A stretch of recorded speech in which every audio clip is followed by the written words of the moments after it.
हिमाचल के सियासी संकट से करेंगे, जहां क्रॉस वोटिंग के मामले में कांग्रेस ने अपने 6 विधायकों को अयोग्य करार दिया है।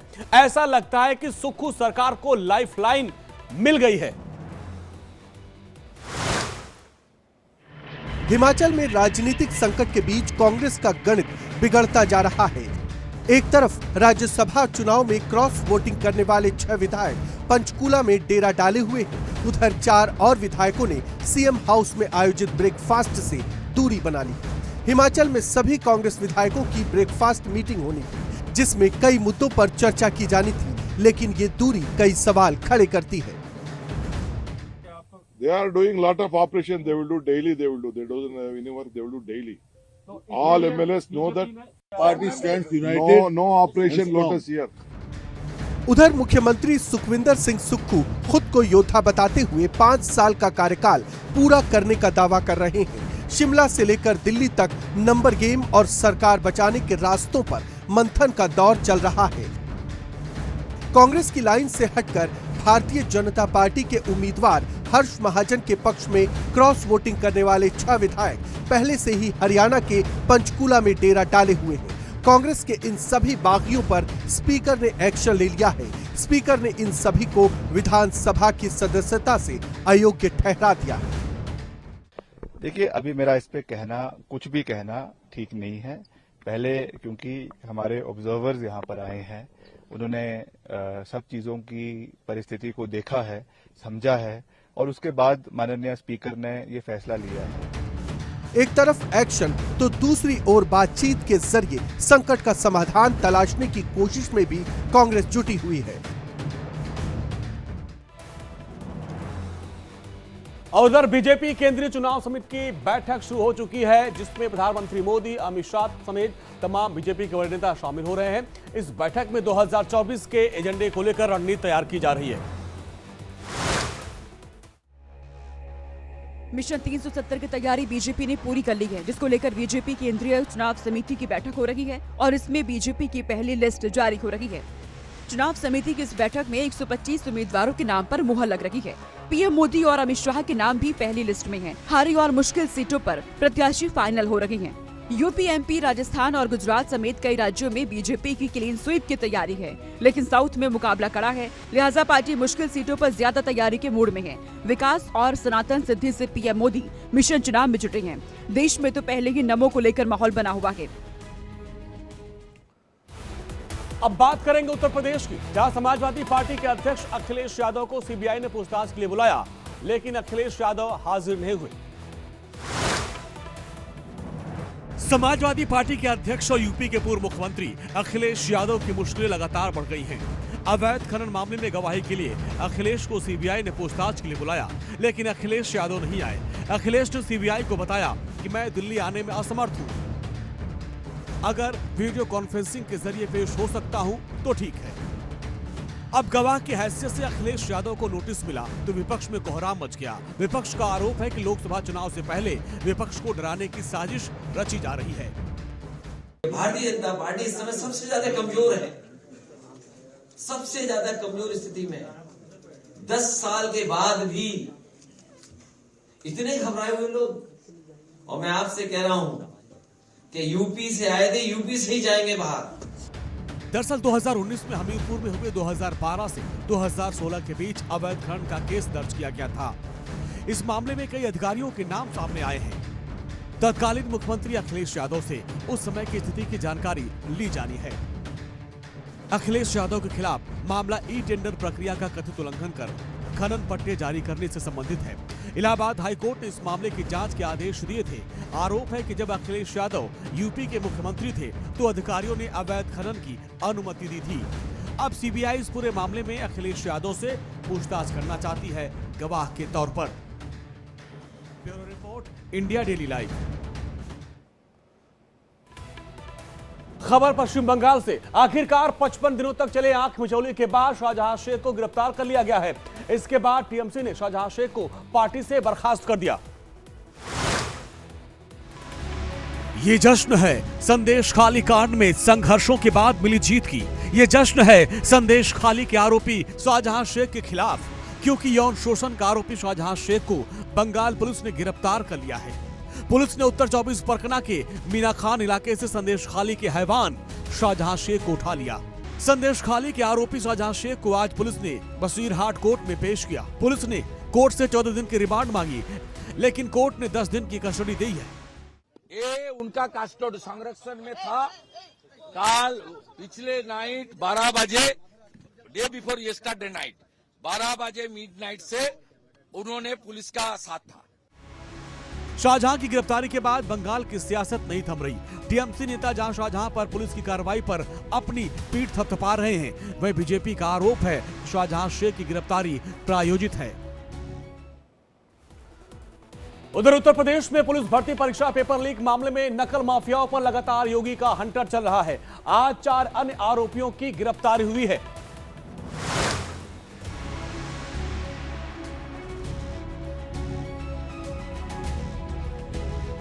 यूपी पुलिस भर्ती परीक्षा लीक मामले में पुलिस लगातार कार्रवाई कर रही है। अब Etawah police SOG surveillance cell STF Gorakhpur ने संयुक्त कार्रवाई करते हुए इस पूरे मामले में 4 अन्य आरोपियों को गिरफ्तार किया। पुलिस भर्ती के लिए 17 और 18 फरवरी को परीक्षाएं हुई थी। परीक्षा होने के बाद इस बात को लेकर हंगामा मचा कि पेपर लीक हो गया है। योगी सरकार ने मामले में कड़ा रुख अपनाते हुए यूपी पुलिस भर्ती परीक्षा रद्द करा दी। अब वे न घर के रहेंगे न घाट के रहेंगे, क्योंकि अब तो सरकार जब अपनी कार्रवाई कर रही है तो बहुत बड़ी कार्रवाई हम लोग ऐसे तत्वों के खिलाफ करेंगे जो युवाओं के भविष्य के साथ खिलवाड़ करेंगे। योगी सरकार ने कहा 6 महीने के भीतर ये परीक्षा दोबारा कराई जाएगी। मामला सामने आने के बाद अब तक सैकड़ों लोगों को गिरफ्तार किया जा चुका है। वहीं इस पूरे मामले पर सियासत भी खूब देखने को मिल रही है। अखिलेश यादव का कहना है कि जानबूझकर पेपर लीक कराया गया। नौकरी देनी होगी तो आरक्षण देना पड़ेगा। केवल पुलिस भर्ती का केवल निकालना और जानबूझ करके सरकार ने ये पेपर लीक कराया जिससे उन्हें नौकरी न देनी पड़े। हालांकि पेपर लीक मामले में पुलिस लगातार कार्रवाई कर रही है। पेपर रद्द होने के बाद अभ्यर्थी भी खुश है।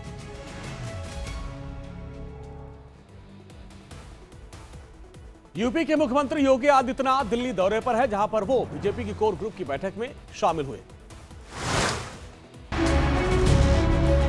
कहते हैं दिल्ली का रास्ता उत्तर प्रदेश से होकर गुजरता है। मिशन 80 को धार देने के लिए मुख्यमंत्री योगी आदित्यनाथ राजधानी दिल्ली में है, जहां चुनावी मंथन के साथ बीजेपी की रणनीति पर चर्चा हो रही है। राजधानी दिल्ली में मुख्यमंत्री योगी आदित्यनाथ ने भारत टैक्स 2024 के कार्यक्रम में शिरकत किया। यहां योगी ने बताया कि इस कार्यक्रम में यूपी शानदार भागीदारी कर रहा है। इसी के साथ ही सीएम योगी ने यूपी पवेलियन जाकर टेक्सटाइल से जुड़ी हुई कई प्रदर्शनियों को देखा। मुख्यमंत्री योगी आदित्यनाथ कल दिल्ली सटे नोएडा जा रहे हैं और जहां 10,000 होम बायर्स को तोहफा मिलने वाला है। मुख्यमंत्री के नोएडा आने के बाद हजारों फ्लैट बायर्स के चेहरे पर खोई हुई मुस्कान लौट आई है। आपको बता दें कि नोएडा प्राधिकरण में लंबे समय से अटकी रजिस्ट्री कल यानी 1 मार्च से शुरू होने वाली है। Bureau report, India daily live. प्रधानमंत्री नरेंद्र मोदी ने आज मध्य प्रदेश को 17,500 करोड़ की सौगात दी और साथ ही कई विकास परियोजनाओं की भी आधारशिला रखी है। प्रधानमंत्री नरेंद्र मोदी के निर्देश पर बीजेपी कार्यकर्ता 2024 की तैयारियों को ताबड़तोड़ तरीके से कर रहे हैं। पीएम मोदी ने एमपी के 29 में से 29 सीटों पर कमल खिलाने की योजना बनाई है और इसी कड़ी में प्रधानमंत्री नरेंद्र मोदी प्रदेश को वर्चुअली 17,000 करोड़ के विकास कार्यों की सौगात दी। पीएम मोदी ने विकसित भारत विकसित मध्य प्रदेश कार्यक्रम को वर्चुअली संबोधित किया। पीएम मोदी ने मध्य प्रदेश को 17,500 करोड़ से अधिक की कई विकास योजनाओं की आधारशिला रखी, जिसमें सिंचाई, बिजली, सड़क, रेल, जल आपूर्ति, कोयला, उद्योग जैसे महत्वपूर्ण क्षेत्र शामिल हैं। इस दौरान पीएम मोदी ने कहा, भारत तभी विकसित होगा जब राज्य विकसित होंगे। आज इस संकल्प यात्रा से मध्य प्रदेश जुड़ गया है। ये परियोजनाएं एमपी के लोगों का जीवन आसान बनाएगी, यहां निवेश और नौकरियों के नए अवसर बनाएगी। फिलहाल 2024 के महासंग्राम के लिए पीएम मोदी पूरी तरीके से तैयार हैं। विपक्ष को पटखनी देने और बीजेपी को विजयी बनाने के लिए मोदी पूरी ताकत के साथ मैदान में उतर चुके हैं। वहीं प्रधानमंत्री नरेंद्र मोदी और मॉरिशस के प्रधानमंत्री ने आगालेगा द्वीप में 6 सामुदायिक विकास परियोजनाओं की सौगात दी और दोनों देशों की दोस्ती को और मजबूत किया। प्रधानमंत्री नरेंद्र मोदी और उनके मॉरिशस समकक्ष प्रविंद जुगनाथ ने मॉरिशस के अगालेगा द्वीप पर 6 सामुदायिक विकास परियोजनाओं का उद्घाटन किया। साथ ही पीएम मोदी ने नई हवाई पट्टी और सेंट जेम्स जेट्टी का भी संयुक्त रूप से लोकार्पण किया। इस दौरान पीएम मोदी ने कहा, पिछले 10 सालों में भारत मॉरिशस संबंधों को अभूतपूर्ण दिशा मिली है। हमने इस रिश्ते में नई ऊंचाइयां हासिल की। पिछले 10 वर्षों में हमारे संबंधों में अभूतपूर्व गति आई है। हमने आपसी सहयोग में नई ऊंचाइयों को हासिल किया है। बता दें कि इससे पहले प्रधानमंत्री नरेंद्र मोदी ने 12 फरवरी को वीडियो कॉन्फ्रेंसिंग के जरिए जुगनाथ और श्रीलंका के राष्ट्रपति रानिल विक्रमसिंघे के साथ मॉरिशस में रुपे कार्ड सेवाओं का शुभारंभ किया था। साथ ही साथ श्रीलंका और मॉरिशस में यूपीआई सेवाओं का भी शुभारंभ किया। जम्मू कश्मीर में नशा तस्करों के खिलाफ लगातार कार्रवाई देखने को मिल रही है और आज भी ड्रग माफियाओं के ठिकानों पर बुलडोजर प्रहार हुआ। जम्मू कश्मीर पुलिस ने ड्रग माफिया के खिलाफ बड़ी कार्रवाई की है। अधिकारियों ने सांबा के बीरपुर इलाके में कुख्यात ड्रग माफिया जिमी के घर पर बुलडोजर से कार्रवाई की। जिमी फर्जी नशा मुक्ति केंद्र चला रहा था और कुछ दिन पहले ही इसे गिरफ्तार किया गया था और अब बुलडोजर एक्शन हुआ। ड्रग माफिया जिम्मी पर हिंसा, नशीली दवाओं की आपूर्ति, धोखाधड़ी समेत कई गंभीर मामले दर्ज हैं। वो नशा मुक्ति केंद्र की आड़ में ड्रग्स का नेटवर्क चलाता था। जम्मू कश्मीर पुलिस ने खूंखार अपराधियों की एक लिस्ट तैयार कर रही है। ड्रग माफियाओं के खिलाफ ऑपरेशन चलाया जा रहा है और अब उनकी शामत आनी तय है। Bureau report, India daily live.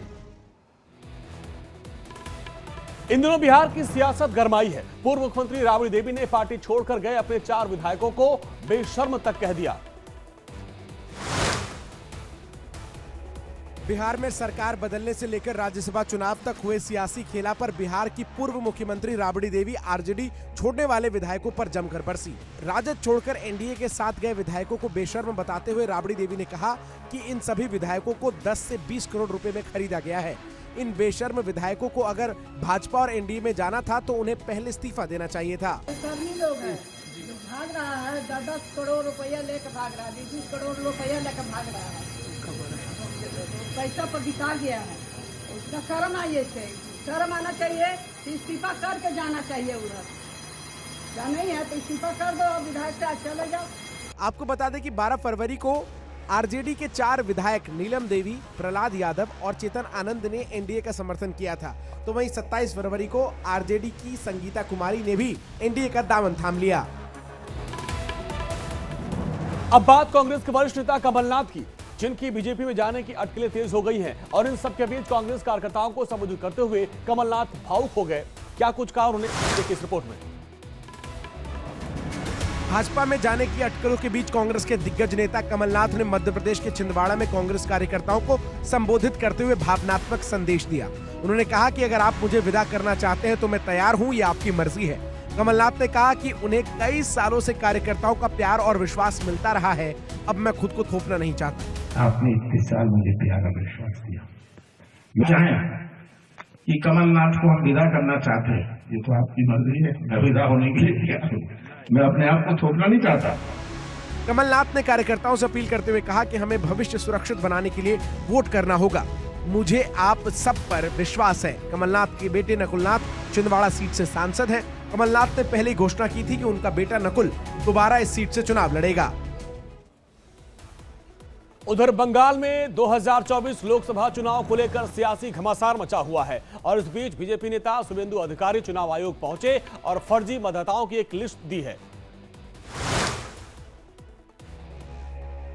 पश्चिम बंगाल विधानसभा में विपक्ष के नेता शुभेंदु अधिकारी ने राज्य में लगभग 17 लाख कथित फर्जी मतदाताओं की एक सूची चुनाव आयोग को भेजी है। बीते दिन शुभेंदु अधिकारी फर्जी मतदाताओं की सूची वाले 24 बैग लेकर पश्चिम बंगाल के मुख्य निर्वाचन अधिकारी के कार्यालय पहुंचे। बीजेपी नेता शुभेंदु अधिकारी ने दावा किया कि पश्चिम बंगाल में बीजेपी द्वारा पहचाने गए फर्जी मतदाताओं की सटीक संख्या 16,91,132 है। वहीं शुभेंदु ने दावा किया है कि सूची में मृत मतदाताओं के साथ उन लोगों के नाम भी शामिल हैं जो कहीं और चले गए हैं। पश्चिम बंगाल विधानसभा में विपक्ष नेता शुभेंदु अधिकारी ने आयोग से मतदाता सूची से डुप्लीकेट मतदाताओं को हटाने के लिए कदम उठाने का आग्रह किया है। लोकसभा चुनाव से पहले देश में सीए को लाने की तैयारी में है केंद्र सरकार, लेकिन उसके पहले दारुल उलूम के प्रवक्ता ने एक बड़ा बयान दिया इसको लेकर। लोकसभा चुनाव 2024 में अब ज्यादा वक्त नहीं बचा है। चुनाव की तारीख के ऐलान से पहले नरेंद्र मोदी सरकार नागरिकता संशोधन अधिनियम की अधिसूचना जारी करने की तैयारी में है। वहीं सीए को लेकर दारुल उलूम प्रवक्ता सुफियान निजामी ने सीए को लेकर बड़ा बयान दिया। उन्होंने कहा, शहरियत ना छीने, ऐसे कानून से ऐतराज नहीं है। मुख्तलिफ नुक्ते नजर से, मुख्तलिफ पैमानों से ये बात कही जा रही है कि सीए से किसी भी देशवासी की, चाहे वो किसी भी धर्म का हो, उसकी शहरियत और उसकी नागरिकता नहीं छीनेगी। इतना ही नहीं, सुफियान ने कहा कि सीए का खाका जब तक सामने नहीं आता, इस पर बहस करना बेकार है। ये हो या इस जैसे कोई भी कानून हो, जब तक उसका पूरा खाका मंजर-ए-आम पर नहीं आता है, तो यकीनी तौर पर उस पर इतनी लंबी चौड़ी बहस करना या उस पर कुछ कहना मुहाल होगा, दुश्वार होगा। आपको बता दें कि सीएए को लेकर देश भर में व्यापक विरोध प्रदर्शन देखने को मिले थे, जिस पर कई लोगों ने भारत के सामाजिक ताने बाने, समावेशिता और विविधता सिद्धांतों को लेकर संभावित प्रभाव के बारे में चिंता व्यक्त की थी। यूपी के मुख्यमंत्री योगी आदित्यनाथ लगातार राज्य को विकास की सौगात दे रहे हैं और इसी कड़ी में आज उन्होंने 38 फायर ब्रिगेड स्टेशन का लोकार्पण किया। यूपी के मुख्यमंत्री योगी आदित्यनाथ ने आज 38 फायर ब्रिगेड स्टेशन का लोकार्पण किया, जिसके बाद उन्होंने कहा कि बहुत जल्द यूपी पूरे देश में ऐसा राज्य होगा जहां तहसील लेवल पर फायर स्टेशन होंगे। कुछ ही दिनों के अंदर, कुछ ही वर्षों के अंदर उत्तर प्रदेश देश का एक ऐसा राज्य होगा जो आबादी में सबसे बड़ा है, लेकिन आम जन की सुविधा को ध्यान में रख करके हर तहसील क्षेत्र में एक एक फायर स्टेशन की स्थापना करना हमारा लक्ष्य है। इस दौरान सीएम योगी आदित्यनाथ ने विभाग की ओर से लगाई गई प्रदर्शनी का भी अवलोकन किया। साथ ही सीएम ने अधिकारियों से अग्निशमन उपकरणों की जानकारी ली। मुख्यमंत्री योगी आदित्यनाथ ने कहा कि संकट के समय में अग्निशमन सेवाओं की भूमिका से सभी लोग भली भांति परिचित हैं। इसी को देखते हुए साल 1944 में अग्निशमन विभाग का गठन किया गया। साल 1944 से लेकर 2017 के बीच 73 वर्षों में सिर्फ 288 फायर स्टेशन स्थापित किए गए थे, जबकि पिछले 7 सालों में 71 नए फायर स्टेशन स्थापित किए गए। अगर हम रिस्पांस टाइम को कम करते, कॉमन मैन का विश्वास विभाग पर भी और शासन पर उतना ही मजबूत होता है, क्योंकि जब वो संकट में है तो संकट में होने पर उसके लिए सहायता के लिए पहुंचना हमारा दायित्व है। यूपी लगातार विकास के पथ पर आगे बढ़ रहा है। सीएम योगी ने यह भी कहा कि फायर टेंडर के रिस्पांस टाइम को कम करने पर जोर देना चाहिए, ताकि जनधन की हानि को कम से कम किया जा सके। Bureau report, India daily live. Greater Noida में पढ़ रहा यश मित्तल अचानक गायब हुआ तो तहरीर दर्ज कराई गई गुमशुदगी की, लेकिन मामला कुछ और निकला।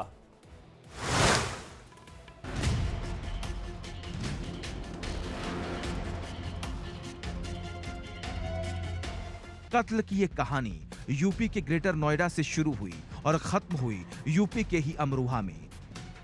इलेक्ट्रॉनिक्स की दुकान करने वाले दीपक मित्तल ने दादरी थाने में शिकायत दर्ज कराई कि ग्रेटर नोएडा की एक नामी यूनिवर्सिटी में पढ़ने वाला उनका बेटा यश मित्तल रहस्यमयी तरीके से कहीं गायब है। घटना में जो अभियुक्त है वो इस क्षेत्र में है, दादरी क्षेत्र में है, जिनके लिए कॉम्बिंग करी जा रही थी।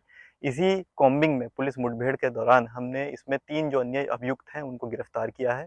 दादरी पुलिस और स्वाट टीम ने सनसनीखेज खुलासा करते हुए बताया कि यश के इन्हीं दोस्तों ने बीती 26 फरवरी को पार्टी के दौरान उसके एक छोटे से तंज पर यश को बेरहमी से मौत के घाट उतार दिया। इन लोगों ने नशे की खूनी सनक में यश को वहीं मारकर खेत में उसकी लाश गाड़ दी।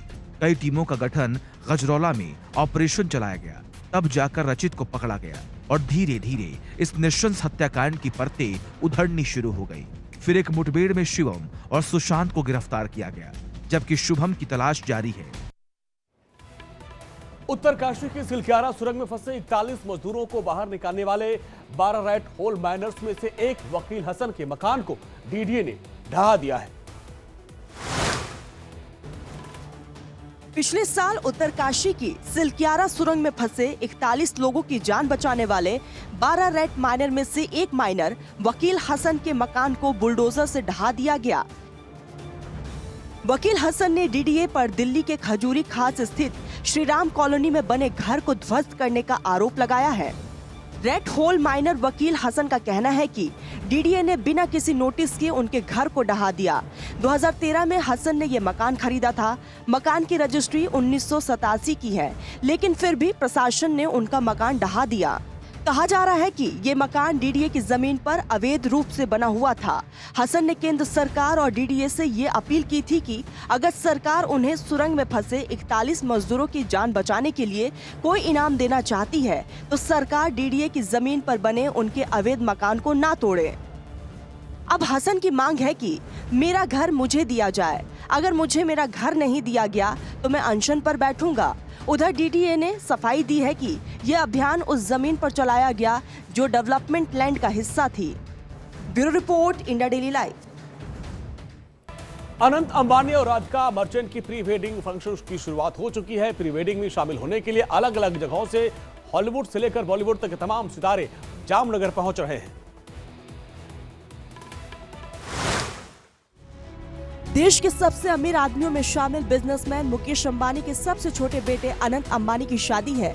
आपको बता दें कि अनंत अंबानी की 1 से 3 मार्च तक जामनगर में प्री वेडिंग फंक्शन होने हैं, जिसमें अनंत अपनी बचपन की दोस्त राधिका मर्चेंट के साथ शादी करेंगे। वैसे तो ये परिवार हमेशा सुर्खियों में बना रहता है, लेकिन इस बार अनंत की शादी और सादगी के कारण इसके चर्चे देश विदेश तक है। इस अवसर पर अंबानी परिवार की तरफ से जामनगर में बड़ा प्रोग्राम रखा गया है। रिलायंस टाउनशिप के पास कार्यक्रम शुरू हुआ। इस दौरान मुकेश अंबानी भी गुजराती अंदाज में नजर आए। अनंत अंबानी और राधिका मर्चेंट के प्री वेडिंग में आने वाले बॉलीवुड सितारे न सिर्फ शिरकत करेंगे बल्कि स्पेशल परफॉर्मेंस भी देंगे। शाहरुख खान, सलमान खान, जानवी कपूर सहित कई सितारे इस शाही फंक्शन का हिस्सा बनेंगे। वहीं अनंत राधिका के प्री वेडिंग में पूरा बच्चन परिवार भी शामिल होगा। इसके अलावा और भी सितारे हैं जो जामनगर के लिए निकल चुके हैं।